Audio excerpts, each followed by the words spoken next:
Michelle, we've made it to movie number two of this hot summer of Spielberg. I think it's going to be hot summer. I know we're recording this in spring, but this is a hot one.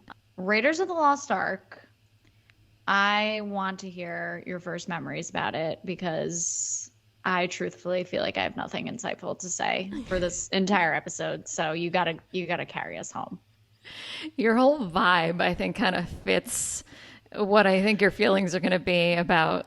I don't know about the movie, but at least talking about the movie, you're in a sands colored tank Yes. top. You're very, camouflaged with yourself Exactly. and the wall Same. behind you. I'm very on brand for this movie. We're all about blending in so we don't get blown up. All right, so this movie came out in 1981 before both of us were born. So we did not see this one in the theater. And I don't have a strong first memory of seeing the movie for the first time, but I had other introductions to the franchise through other mediums. And I think the strongest of those was this PC computer game that we used to have. Do you have any memory of this? Not really. I remember this movie being like woven into the fabric of our childhood, but not any like formative memories. Like it's very blurry. I just remember the three of you kind of being into it, but I think I was too young to have a full connection with it. So I don't really remember this. Interesting that you had the perspective because I don't feel like we were super into it, and it wasn't because we didn't like it. I just But maybe it was the game. maybe I it was was the more of like the game. snood icy tower era. So I Okay, think I might have missed out. so this era was for the 80s 90s kids. These are deep holes, but maybe you remember these games. The two games that we played a bunch during this era were this game called Day of the Tentacle, which we were obsessed with. That was like the primary game. And by we, I'm guessing me and Allison. And then we also had this Indiana Jones game that was in the same kind of format. I'm not a video game savant, so I don't know what the proper term is for this, but it was the kind of game where you had to go around and pick things up and kind of put them in your, virtual bag and then use those objects to kind of like unlock things to get you into other scenes. And I don't think we ever beat the Indiana Jones game, but Day of the Tentacle, because we had family friends who also had the game, they taught us all the tricks. And once we figured that out, I mean, it really was amazing. I would love to go back and try to play that again and see if I can remember how to do it. But yeah, that's my primary memory of the movie as a kid, along with the Indiana Jones stunt show, which is you're making a face. You've never Oh, seen this yes. before? Okay. At Disney? Yeah, at Disney. Yeah. Yes. Yes. So I felt like I saw that before I really knew the movie. But I think that this is kind of typical of Spielberg and Lucas properties is that, we were kind of just born into this world where the two of them were so prominent. Their movies were everywhere. And, we haven't covered the original summer blockbuster yet. We will be later on. But once that movie came out, I think it kind of opens up the doors for not just seeing the movies themselves, but all the things that went along with it, the theme parks, the merchandise. I don't think that those things like really existed prior to that. So yeah, much more of the world than the movies. I have some other things to say, but I would love to jump to you. Do you have a memory of watching Raiders for the first time, or any of the No. trilogy? It's weird. I feel like I've seen this movie more in my adult years than I remember in my childhood years.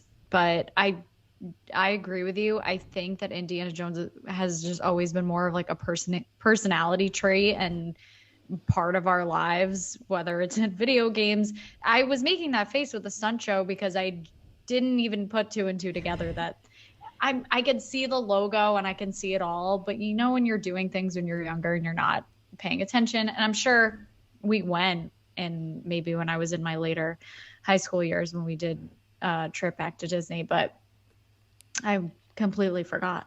I love that it's still like a part, like anytime someone is wearing a hat like yours, and this is a fashion trend that has since come back. I don't know when it was here, but it has definitely been in the forefront of the millennial wardrobe in the past couple of years. Everyone says like, "Oh, your Indiana Jones hat." But no, I don't really have a first memory with this. I think that I may have watched the second one maybe in like very recent years for the first time. Jimmy really likes the whole trilogy of Indiana Jones. So since we've been together, I've definitely seen all three of the movies, and we did see the fourth one in the theater together, which I thought was great. I know that that's not a popular opinion. You've been seeing all these latest ones. Was this one also in a drive-in? No, this was, Okay. I think, back when we were living in Connecticut. In the last 15 years, I've seen all of these movies, but bits and pieces of it, not like a sit down and pay attention and watch it from beginning to end, except for one time when we saw Raiders of the Lost Ark with a live orchestra. Have you done an experience like this before? Oh, and you always talk about it, and I get so jealous. They do them at the Hollywood Bowl here, and I would love to do that with Star Wars, or I've always wanted to go to Back to the Future, dropping some Easter eggs, listeners. Back to the Future was my first experience with that, and I won't say more on that right now. Of the three, we're only going to be covering Raiders in this series. I agree with Jimmy. I think the third one is the most entertaining, and the third one is the one that I feel like I know the most and can quote from it the most, and I feel like it's the most entertaining, having Sean Connery be a part of it. And the second one, I think I've only seen from beginning to end once, and I'm still like so confused by it. So our listeners can weigh in. What is your favorite of the, I guess, four of them? And a fifth one is coming out with your fave Another weird face this I'm making. this June. Obviously, not as much of a fan that you're following her career that closely. Do I have to look this Yeah, up? look it up. All right, let's see. Oh, wait, I actually did see this come up last night, but I thought that was in. This is how much I'm out to lunch.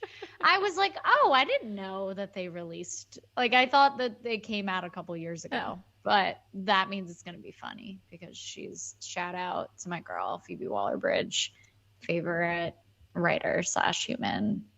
I have one more Indiana Jones universe experience that I've done recently that I think is really unique and not a lot of people know about it. So I want to make sure it gets a shout out.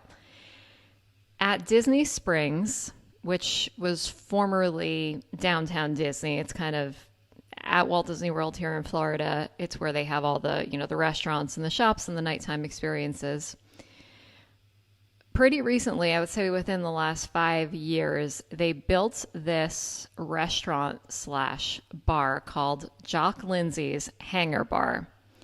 It is all Indiana Jones themed, and it is named after a character from Raiders of the Lost Ark that does not get a lot of airtime. I mean, I guess if you're a fan, you would know who he is, but I remember asking Jimmy, I'm like, who is this? Why did they name this Indiana Jones themed bar after this random character? And it's the pilot who rescues Indy at the beginning of the movie after he escapes his first jungle adventure. And I was going to bring him up. He's the one who has the pet snake, Reggie. Yes. The theming is, shouldn't expect The anything theming less. is theming. It It's is theming. exceptional. Did we go there when you were? For some reason, I think we like walked by and we decided to go somewhere else, and now I'm upset that we haven't gone. I think we should have recorded this episode from there. That would have been. So I think we'll have to do, maybe we'll have to put this out there. Maybe we'll do a review of the new release. And invite Phoebe. and invite Phoebe. She'll definitely want to come to Disney Springs in the middle of the summer. I was going to request that maybe we do it around Christmas because the last time I was there, they had a whole Christmas menu.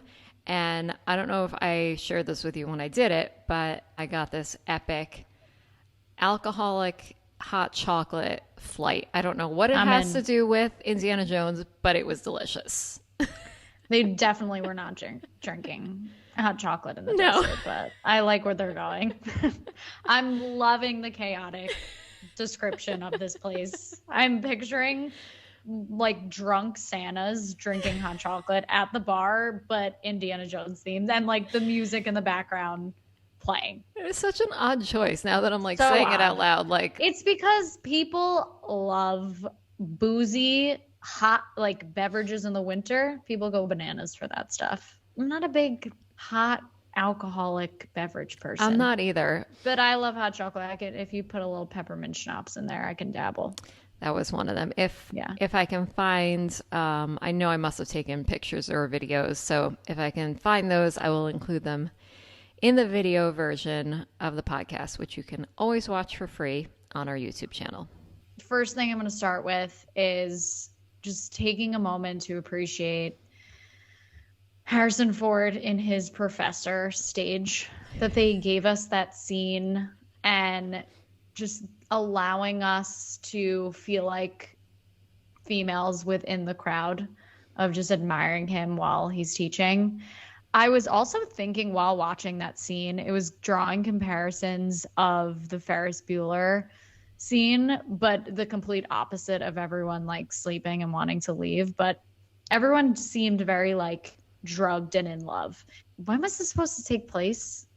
I believe it was 1930.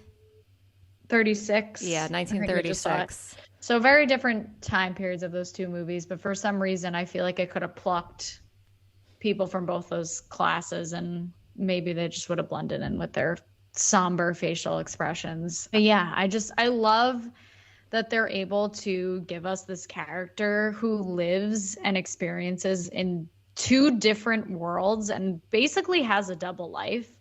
And every time I watch this movie and it starts with this very dramatic opening and we think this is just his life on an ongoing basis, and then cutting to him in the classroom 3 days or however many days later, I think it's really unique, and it's not something I really compare to of other movies in this genre, that you kind of have this character who's one note and you know exactly who they are, but I think it makes him very complex and sexy and hot.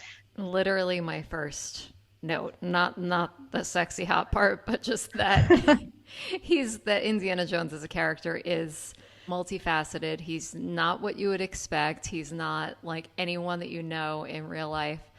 And last week I was kind of harping on the fact that I wanted Ian Malcolm in Jurassic Park to be a little bit more of a character than he was. And this movie really made me realize that I very much want a character to be really realistic and believable as like a person that you know, or completely a character like so unbelievable that that's what makes them so interesting. And I think that that's why Indiana Jones as a character I think has really stood the test of time in terms of his popularity. I think that he's just as popular of a character today as he was in 1981. If you had to choose between being stuck with Harrison Ford in this movie or in one of the Star Wars movies, which setting would you choose? Oh, so basically like Indy. Is it Indy or Han Solo, or is it like living in the Star Wars universe versus living in the... No, if you were like wanted to either be Princess Leia or Marion, which situation would you choose? I think Marion. I would not last an hour in the Star Wars universe. Real? I mean, I guess you do like warm weather. You can stand the sand and the heat. I would feel so safe in the spaceship. I would. I feel like he knows what he's doing in this Millennium Falcon. I don't know about this movie, but I was stressed at so many parts of this movie. I was like, I would not want to be in any of these adventures with him. Okay, but when you said, "Do I want to be Princess Leia?" I was thinking the scene where they're being like crushed in the, I don't know if it's like Or when a she's like garbage compactor. enslaved. I Yeah. know. Yeah. They're not. Fighting monsters. No, I'd I rather went on a fight Nazis tangent, than but monsters.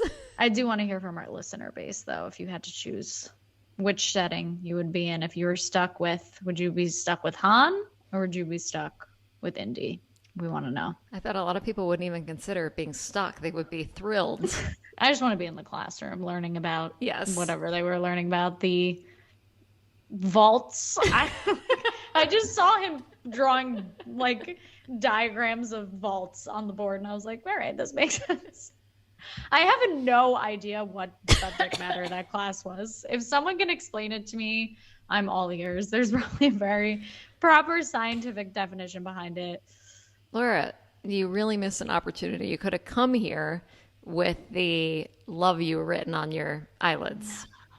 And I wouldn't even need the sand outfit. I could have kept my sweater on. I know I'm talking so much about the opening sequence and just the beginning of the movie because the rest of the movie is very exciting. There's a lot going on, there's a lot to unpack.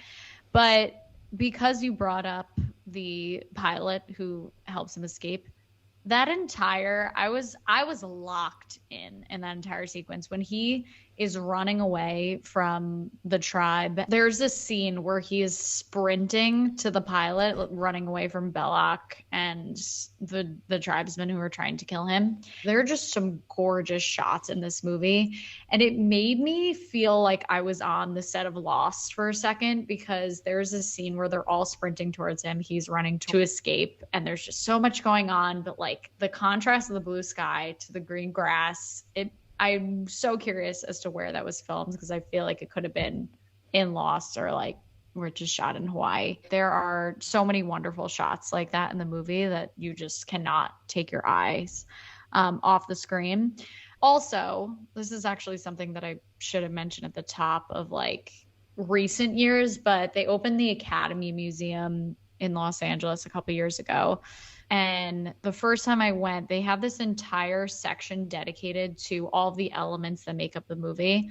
And they use this movie and the opening sequence of him running away and the guy who gets killed and like the rock is rolling after him and he's like trying to get his whip and there's just all these sequences. So they use that as an example for great sound, which I thought was really interesting because when I'm watching a film, I'm not consciously thinking about all the other elements that make it so great, but that is an aspect that is just so important in this movie, and it's really what makes all these adventurous scenes so much stronger.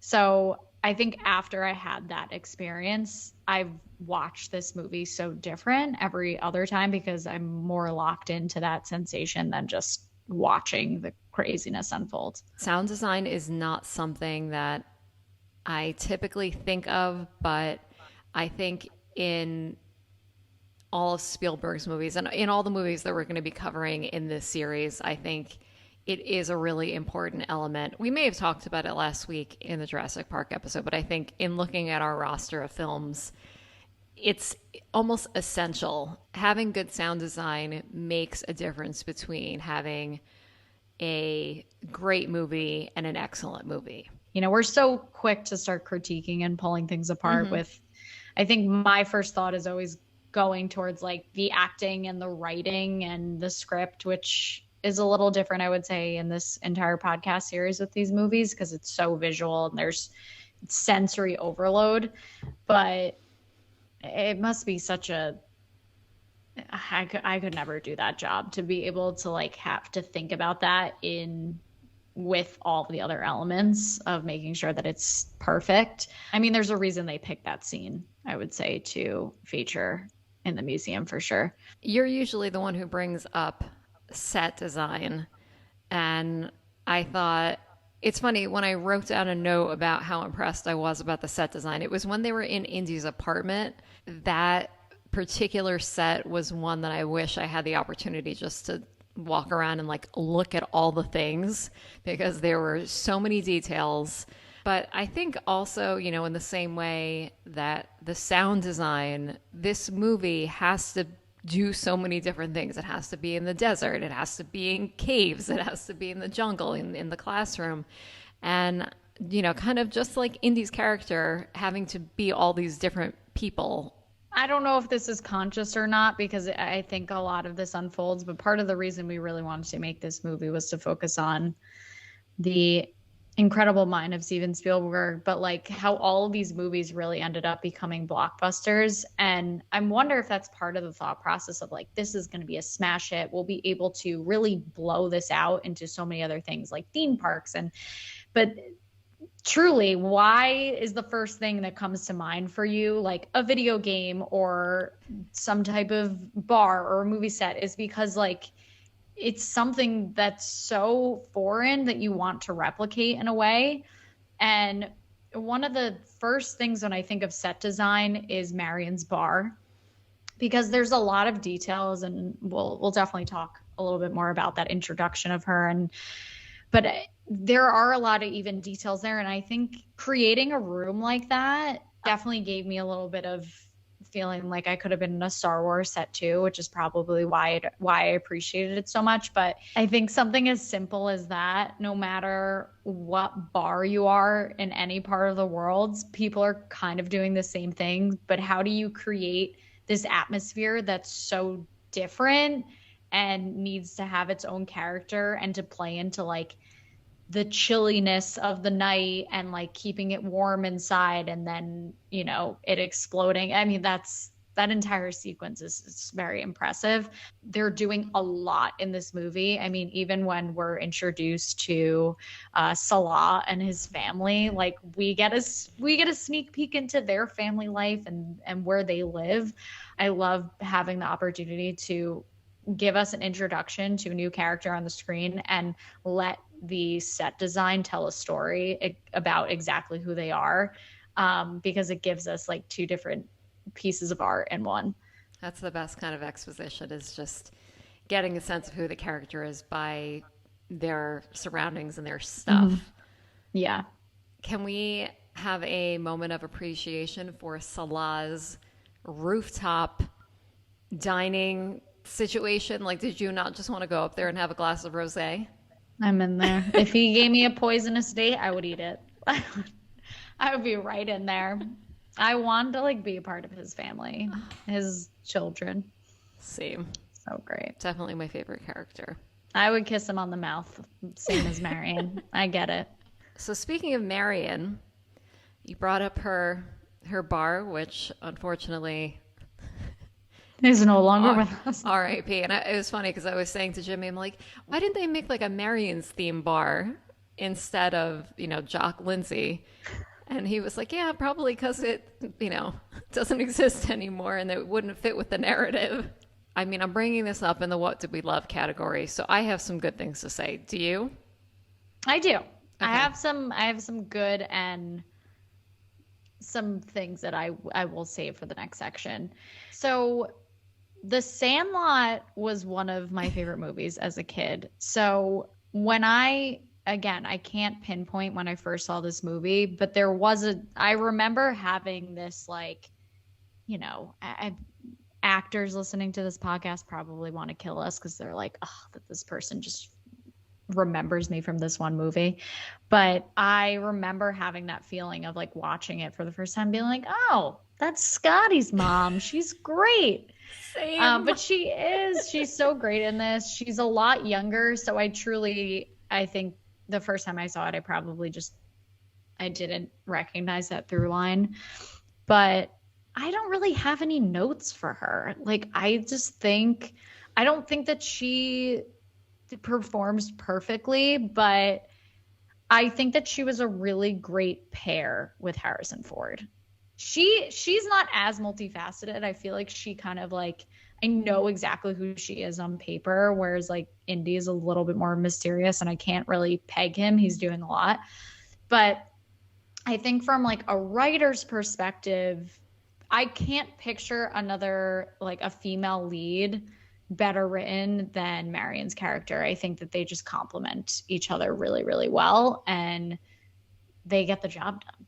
I mean, I think that the actress is great, but I think what I really appreciated about her character, especially in the time that this movie was made, is that they didn't make her this kind of like objectified woman, which I feel like they do kind of do in the next movie.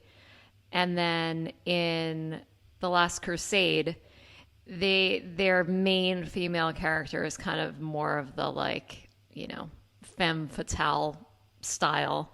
Of all the females that have been in the Indiana Jones movies, I think this is definitely the most successful one. And spoiler, Yeah. she does come back in the fourth one, which is one of the reasons that I think I Ooh. loved it so much. I really love the introduction of Marion. I think that scene is so strong and it's so different from any other female character. And I love the way that she just kind of holds her own in as soon as the Nazis break into her bar and she says, "Listen, no one tells me like what I do in my bar." I wanted like more of her, truly. I wanted more of her. They didn't give her enough. I think that she could have like been a little bit more in the rest of the movie, but Yeah, the one, I'll just say it here because I do think that it did end up kind of working in the end, but the whole thing where they put her in that like white dress and the heels, I feel like was objectifying her.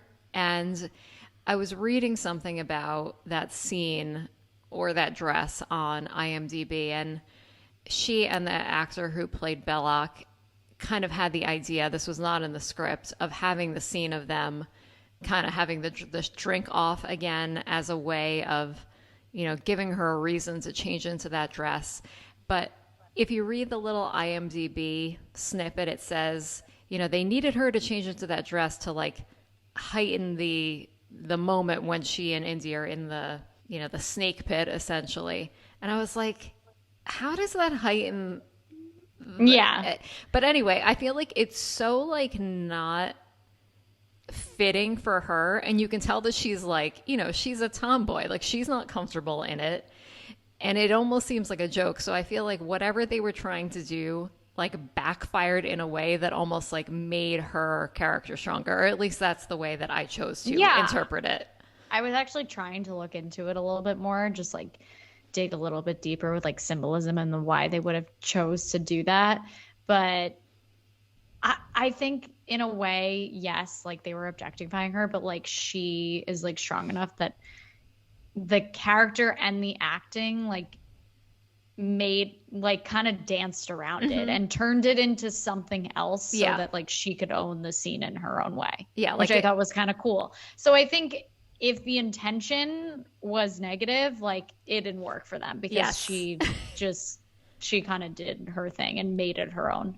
I don't know much about Belloc's, the actor who plays him, Paul Freeman, but I really liked them as scene partners, actually. Me too. Yeah, that Yeah. was one of my favorite scenes. I have two more small notes under What's It We Love. One was the map graphic scene. I knew. I was like, Michelle loves this scene. I knew it. I feel like there was maybe a time, maybe like when I was right out of school and maybe I was a little bit more snotty about these kind of things, that I could see myself being like, oh, this is so cheesy. But I think that so much time has passed since this movie came out, and like have seen other movies kind of do a treatment like this, and knowing that they're paying homage to it or were inspired by it has just made it, I feel like it has really held up well. It feels really classic and, was probably really creative for the time. I think that they tried a lot with this movie, and I can't even, I don't know like what the budget was, but I imagine it was a lot because there's a lot of different explosions and things happening. It was cool to like see that inclusion as part of it, as just like something they thought artistically worked. Yeah. And apparently it did. All right, the last thing I feel like is something that the two of us have, I sense, are on the same page when it comes to. And I think we've done a pretty good job of like not making this apparent, but I think that this is a really confusing movie. Yes. There's a lot that like, even though I've seen it like so many times, that I still don't really understand. And you mentioned like in the classroom, you're like, what is he even teaching about? I don't know. But I kind of feel that way about a lot of things that happen in this movie. And I know we always talk about how much we hate exposition, especially the episodes that Dom is on with us. But I thought that the exposition that happens in the beginning with the two like government guys is so necessary for this. Oh yes. And Oh my God. I was like, thank God yeah. that they included this scene because I would have no idea what's going on. No idea. Yeah. Yeah. I felt the same way. I was so thankful for it. And I think because I was rewatching it and taking notes, it was the first time I had like really, really paid attention. And I was like, okay, I think I kind of get this now. I have an extremely dumb question because I never put two and two together. Given I was like a little distracted while I was watching this last night, I was kind of multitasking and I was like slapping myself for being like, you need to pay attention. There's a lot to remember here and there's things you don't understand. But the ending with all of the boxes, are they just collecting a bunch of different relics that kill people as weapons? I had the same question as soon as the movie was, so I watched this on Monday night and I started it kind of late. So Jimmy had gone to bed before I did. And I go downstairs and I'm like, and I go to wake him up and I'm like, what's the deal with the boxes at the end? Because the boxes, they come back in the fourth movie. It's like how the movie opens. Yeah. But I couldn't remember the connection. But I, in the beginning of Raiders, Indy is so focused on getting the what is it, like a fertility or like a head, the gold head thing. The gold head. We're gonna call it a gold head. And when he's having that conversation with Marcus, he's like so upset. He's like, I was so close. I had it. I want to go back out and get it.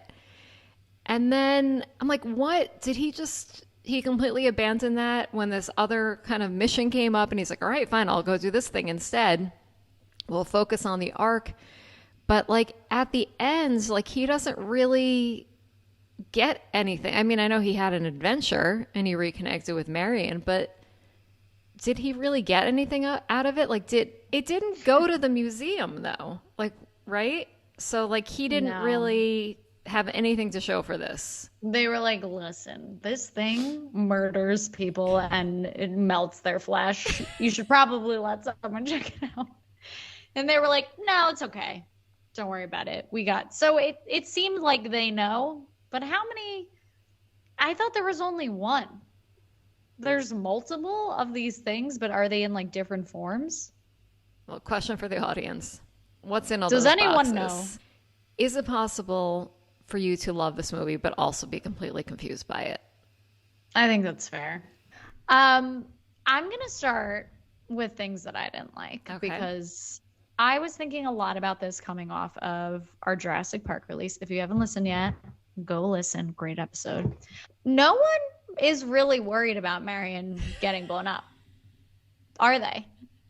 Is Indiana? I don't think that he's really into her. I think that we have another Sam on our hands. What is his character's name? Sam Neill. Sam. We got a Sam. We have I don't know. What is his character's name? Alan. We have another Alan. Alan. Yeah, Alan we have Grant. another Dr. Alan Alan Grant. Yeah. Where Indiana Jones is focused on his relics and he's not really concerned about the women in his life. And this is another thing that's like a little icky at the beginning, which I didn't really love, that she said like, I was young and like you basically took advantage of me and you broke my heart. And like every girl listening to this podcast gets that line. Even if it was a little cheesy, I was like, ooh, I didn't like that, but like it kind of worked. And he was like, you knew what you were doing. You knew what you were getting into. It was like, you left her and now she's in a bar getting threatened for your relics. I keep saying relics. It's the only thing that I know. But like no one was concerned that she got blown up. Oh my God. I was dying because, like, they have this great reunion. They clearly have a very complicated history, which I love. And on top of that, Salah is like the nicest, kindest man of all time. But yet Is he though? in that In that moment, scene? he's like, "Oh, BTW, Marion's dead." And Salah's like, "Ah, yeah, I heard.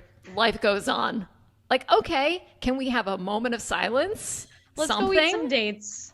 Let's go eat some dates, and we'll forget all about our They're troubles. so casual about it.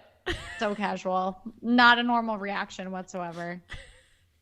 He was not shook up. He was like, well, I guess she was in the basket. She got blown up. So not concerned. Moved right along. Justice for Marion's fake death. Justice for Marion. And then when they meet again, she's kidnapped and he also leaves her. Yeah. To have to wear an ugly dress. So it's ugly, by the way. Yeah. I didn't say that in the Very last section. Not great. Too poofy.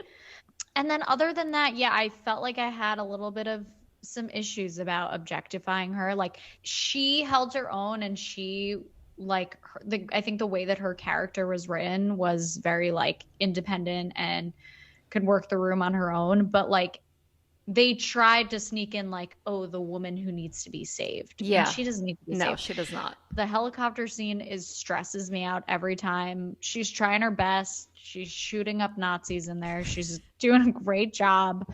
She's not very helpful when she falls into the snake pit. But would anyone be? Would anyone be? Can I just say, I know we both hate the outfit. The matching shoes, like they're in the desert. They have no resources, but they have access to like this dress and her size and these peep toe shoes. But I was glad that they at least made use of it and they had a snake like go through the hole of the shoe. And this isn't really a dislike, but this is like a spooky moment when they are down there and she starts getting attacked by all of like the dead skeletons. And then a giant snake is crawling through one of their mouths and talk about great sound design, but she screams so loud and it felt like I was in the shower scene of Psycho. I wanted them to leave Marion alone. Like she's good. She doesn't need to be saved. She will work her way out of it while drunk. You know, they've been doing all of these like reboots and side stories. What is the pilot's name? Jock Lindsay. We need a 10 series about Jock Lindsay. He is a mystery. He is. I don't know what he's doing. He has a pet snake. He looks like a guy who like lives in like Indiana and like has a lake. What is he doing there? Hanging. He was like the getaway. He was like fishing. Well, I guess there's like people shooting poison. Tribesmen. Like, right? I know. It's a scary moment.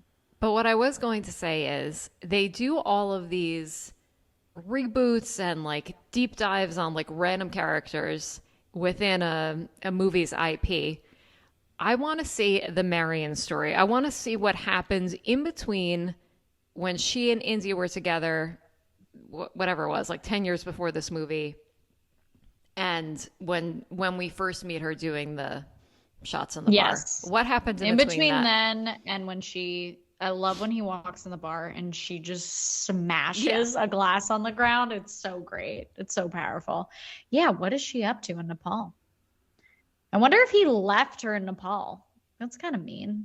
Yeah, that's a reason enough to be pissed at someone. Add it to our list of things we're never going to write. Yes. All right, I have one more hot take, something I did not like. While the beginning is so iconic, we have getting the heads. We're introduced to all like the spiders and the skeletons and the tribes people and the giant boulder. I felt like the opening credits and the setup to all of that is like a little too long. I felt like we just had 5 minutes of just like shots of the jungle. And it's like, all right, I get we're in the jungle. Yeah. I think that they were trying to do a little bit of a setup where like to show that Indiana Jones, like this isn't his first rodeo and he knows what he's doing and he's trying to like lay the groundwork so that no one dies. And if it was made today, I thought that the pacing was way too slow to get up to the action. If they just open with him in a classroom, I was thinking, what if they just open with him running from the boulder? Yeah. Just jump right into it. Yeah. I mean, think about the way, Shout it out. like, the way that, TV show credits, we used to have these whole long sequences with like songs and title cards. There was such a transition that happened like when Glee was on, then they just went to like saying like Glee and then like just Yeah. and jump right into it. And now a lot of shows, I know that some of like the newer ones, like I'm thinking about like Game of Thrones, they all kind of have that like that same look with the Yeah. the epic song. But they have a skip button. But they have the skip button. They didn't And have a skip button in and the a lot of 80s. and a lot of shows don't even bother with like a song. They just kind of like they just start the show because they don't want to take Yeah. away from the I think I know why you hated it so much. There was no cool, like, graphic opening. There was no Catch Me If You Can moment. There was no, no. it was just like pan shots. And while you're saying this, I have to say, not a fan of that font. I know Yeah. it's iconic. It's the Indiana Jones font. If it Not a wasn't fan. red, what would it do? It would do nothing for us. We're sorry I don't to like the it. designer, but yeah. And it's on everything. It is, but not just the logo, like the font that they use in the opening credits. Yeah. Oh, no. No. I had problems as well. I was like, what's going on here? Did we use MS Word Yeah, to find a font? exactly. I think we did. They blew Might the as well just budget on use, the like, explosions. This is not really under something I hate. This is more of a unanswerable question. So we have Indy, we have Salah. I'm still unclear about like how he knows him, but I'm gonna accept it because he seems like a nice man. But all the scenes where like there's the kind of red background and the silhouettes of all the guys like digging, and then they transition to it's now nighttime and they're still digging, and then they're like, we have to lift this really heavy thing, and it seems really strenuous. Who are all those guys and why are they invested in helping? I think that they're under like the Nazi power and they don't have a say. Oh, you think they like, work with the Nazis? I thought that they work with. see, add it to the list of questions because I don't know what's going on. I thought that all those guys worked for under Belloc, who's working with the Nazis. Oh, I was thinking that they were like Salah's friends who were just like, No, because Salah and Indy are like the ones who are trying to remember they like sneak in and they like find the entryway.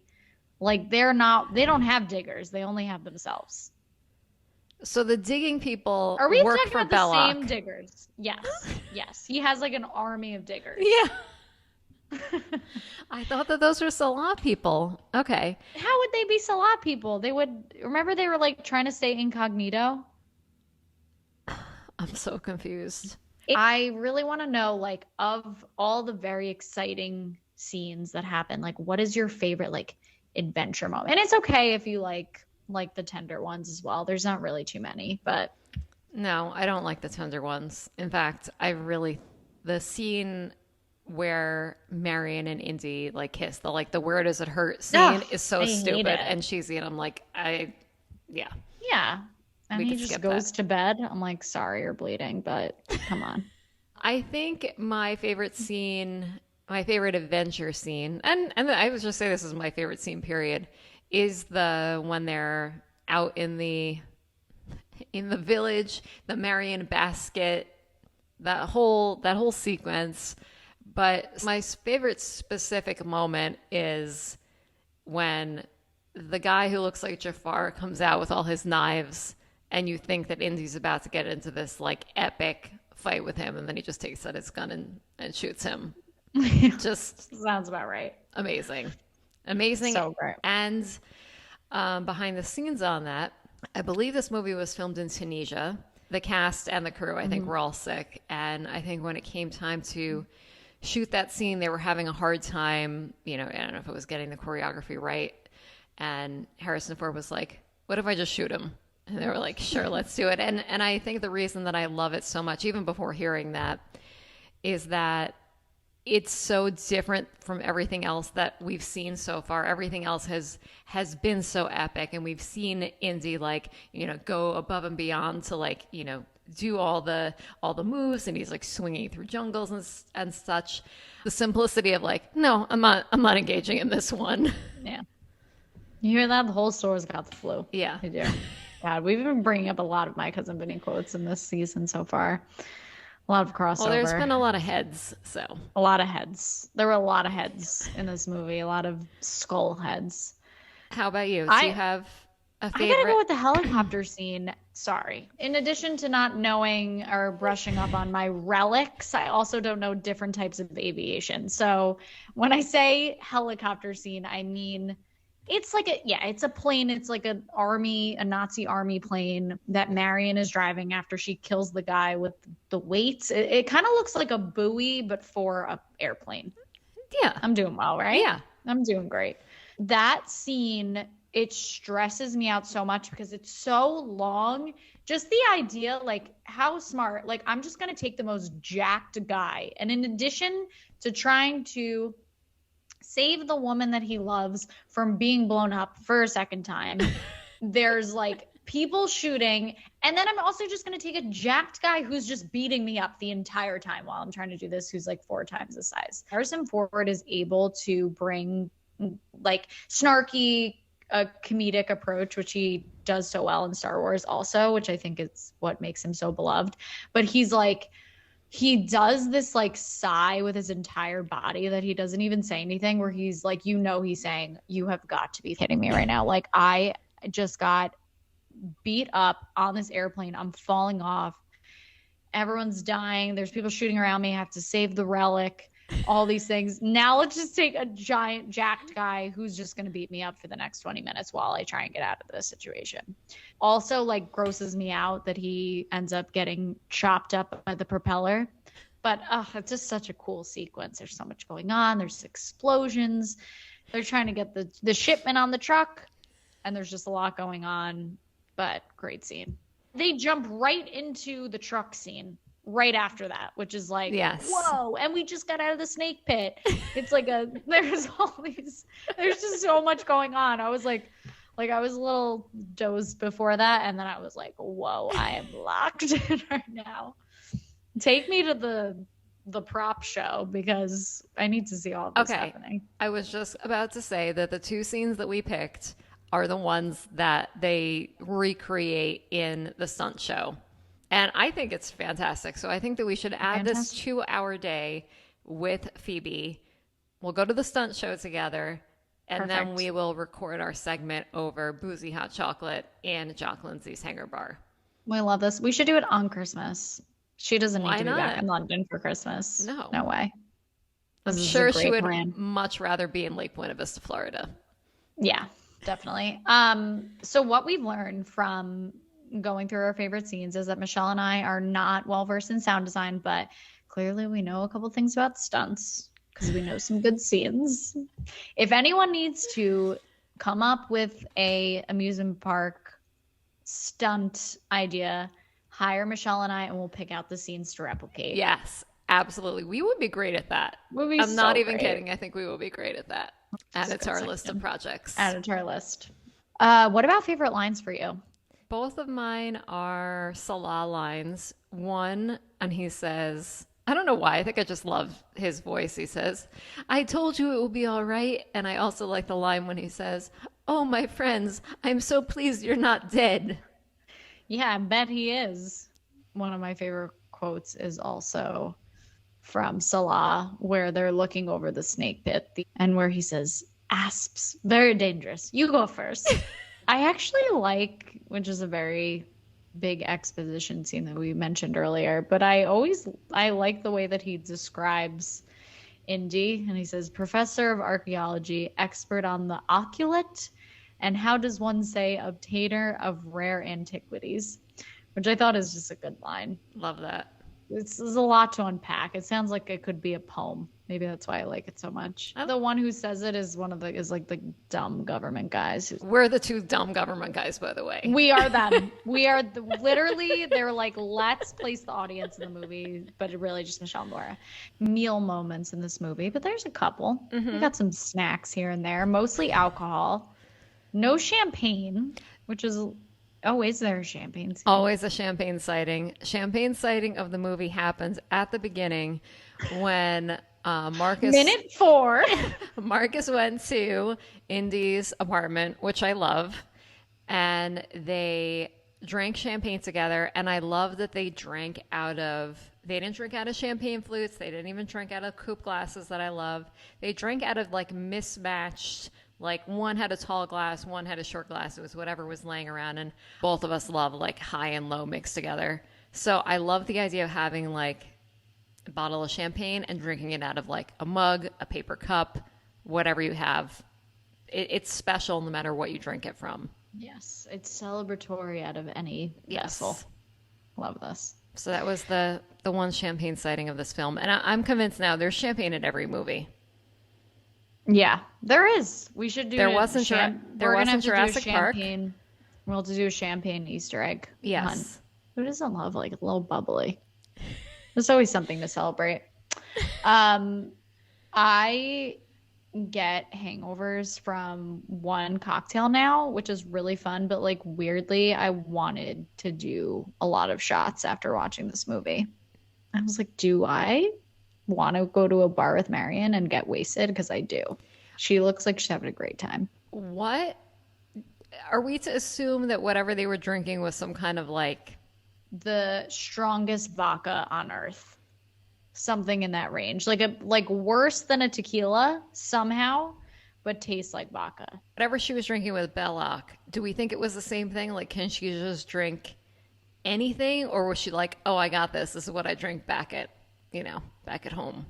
Yeah. I think she can just do it all. I have no idea. I think there were two different types of alcohol, but they didn't call either of them by name. It was just a clear spirit.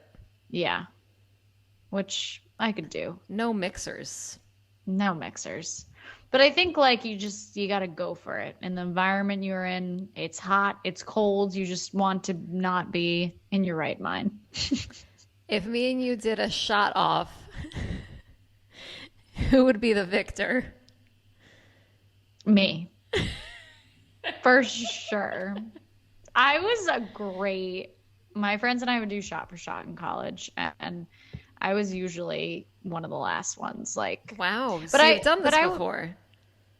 Not probably. They look like they finished the bottle in that scene.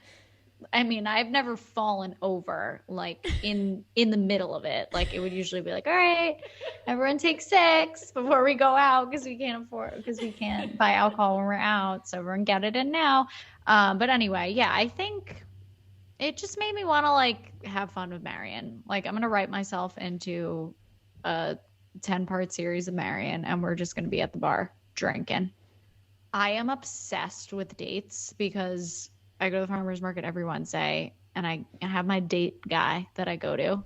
You have a date on Wednesdays? A date on Wednesdays. Bautista's Farms, shout out.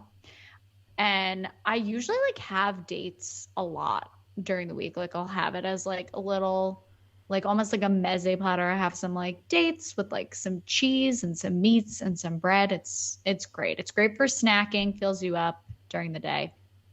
So it like weirdly made me want to have a bowl of dates, even though they were definitely poisoned, and they killed the monkey, which was a disturbing scene. I'm surprised you didn't call that out because it was a disturbing animal scene. It was still recovering. But I've tried to, over the years, like come to terms with the fact that like he was a villainous monkey. I have a big problem with like innocent animals, that like the cow from last week. Yeah. This animal was not innocent. So it's still disturbing, but not as upsetting. He ate that date. He did. He did it willingly. Yeah. He should know animal instinct. He's got to know this isn't good for me. What else? Did you? I didn't write down any other food sightings. I don't think I don't think there were too many food sightings. They were too busy with their relics. All You right, know how it so goes. vodka and dates it is. Vodka and dates. What else do you need? I think that I've been doing a great job of setting the scene for our dinner party. So I think we should follow suit from last episode. We'll do a collab dinner I like the party. collabs. Can I pick the Let setting? Yes. We have to do this on Salah's rooftop. Okay. I'm happy you chose because I was going to recommend the snake pit, not to be confused with the steak pit. We kept calling it the snake pit, but it's really called the. Hang on, I wrote this down. Is it the same place where they had the little, like, the miniature city thing? No, I think that was different because remember he like went down there and he was fine. There was no snakes. They And had there was two holes. They had two. Okay. Two different holes. Let's eat in neither of the holes because how are we gonna get food down there? We're gonna have to bring a rope. It's gonna be a whole thing. We're taking this party to Salah's house. I'm gonna do the first Okay. person pick. I'm gonna go with Tot. Oh no. Are you sure we don't want it to be the snake evil, pit? the most evil Nazi? is Yes, the the mean worst. one. No, they're all mean, but he's the worst. He is spooky and he's sweating when we meet. He freaks me out. He looks like he has like a face mask on or something. It's very shiny. All right, you get to pick number 2. Okay, I'm definitely bringing Marcus. I think that he would add a lot of fun. We could talk about Okay. museum stuff. Okay, we love him. You like him because you know he's gonna come through with the champagne. Yeah. I'm gonna assume this is a female, but I'm bringing in the tarantula from the opening scene. She's coming. If you're afraid of spiders, you cannot come. Okay. Because the tarantula will be present. She gets her own seat. Okay. She snuck into Indy's bag. She got on the airplane. Multiple She's there. airplanes. We love. Do we need one more? We think we're good. I feel like we could use another. We need to round out. Yeah. What about Satipo, the character played by Alfred Molina? I think we can bring Satipo. All right, this is a super weird dinner party. Cannot read the room or read the porch, as we'll say. Definitely need dates. We need a bowl of unpoisoned dates. Yes. For sure. I think that Marcus is bringing his champagne. I think Yes. he checked a bag and he brought like 3 bottles. He's like, we're celebrating. The relic is saved. Everyone's friends. We're taking this party. We got tarantula here. We may need plantains around too because I feel like they had built bananas in that jungle. A very plantain season. Okay. But Plantain maybe season. we'll prepare them in a different way this time. If we're doing more like a meze or Mm-hmm.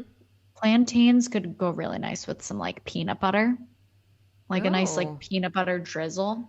This is more of like a sweet. We're doing like more of like a sweet appetizer section. I think that Tot would like secretly like that. He would be Yes. like, "What is that?" But after he had one, he'd be like, He'd be like, "This is "Wow." incredible. Give me the recipe." Yes, Yeah. we love this. What do you think that Satipo's bringing, or is his assignment like him and the tarantula went in together on the, Yeah, on the yeah. bananas? Okay, so they're good. But I could also see them like bring like some kind of salad too. I think I'm picturing like all the greenery from the jungle. Yeah, yeah. What kind of salads would they have in that region? I feel like salad is not the vibe. I don't know how they would bring this in their suitcase. I think this is one of the worst dinners we've had so far. The tarantula is the only one who's brought anything. The tarantula Of is substance. definitely going to want to have something leafy. Oh, I think we need a salad on this table. Ugh. How about like a radicchio? We could do a radicchio.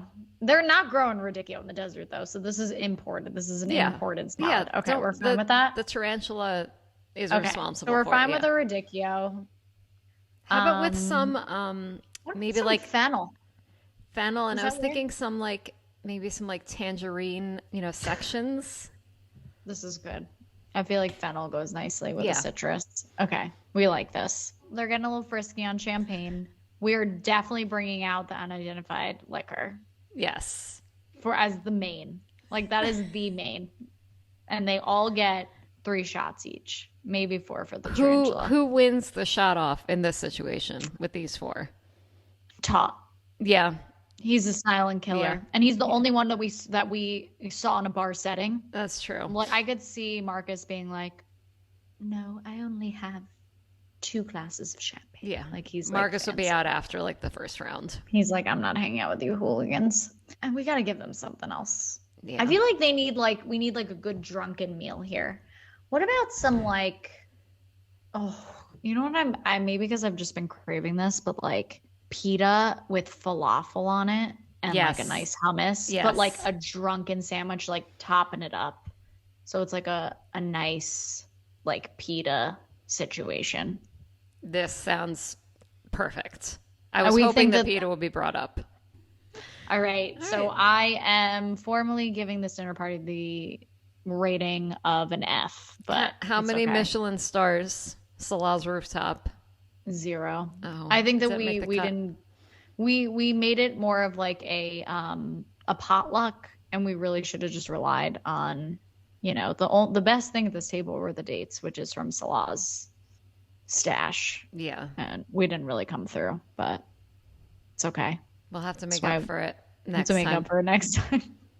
Something better than fennel and peanut butter. So next week we are going to be recording one of the all-time greats. Definitely moving away from 1936, far into the future. We are going to be covering the Goonies. And it's going to be a good Mm, one. Not as many meal opportunities in this one as well, but excited to dive in. but just as many caves.